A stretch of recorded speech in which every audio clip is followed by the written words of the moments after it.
فبأي آلاء ربكما تكذبان.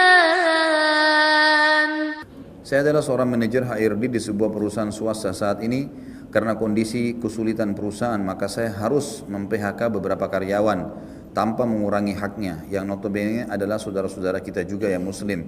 Bagaimana pandangan Islam Syar'i terhadap hal ini? Ataupun juga terhadap saya? Tidak ada salahnya. Tidak ada salahnya, karena perusahaan punya hak menentukan. Perusahaan punya hak untuk menentukan. Yang penting pada saat dari awal akadnya seperti apa, gitu kan?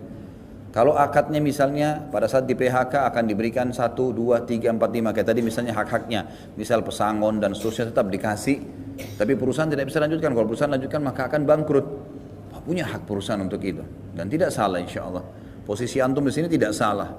Antum punya hak untuk memilih. Tapi yang penting di sini jangan sampai antum terbawa dengan ego. Jadi kebetulan kena jengkel sama seseorang, kemudian kita sengaja berhentikan dia, itu lain, gitu kan? Kalau kita masih bisa pertahankan, kita masih bisa negosiasikan dengan perusahaan, kemudian kita masih bisa mendapatkan solusi supaya saudara kita dipertahankan, itu bagus, ya.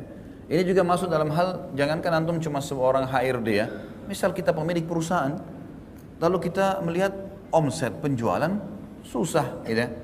Pegawai kita 15 orang misalnya, kita harus kurangin 5, kalau enggak bisa, kita nggak bisa hidupin, makan bangkrut. Nah, tidak ada salahnya.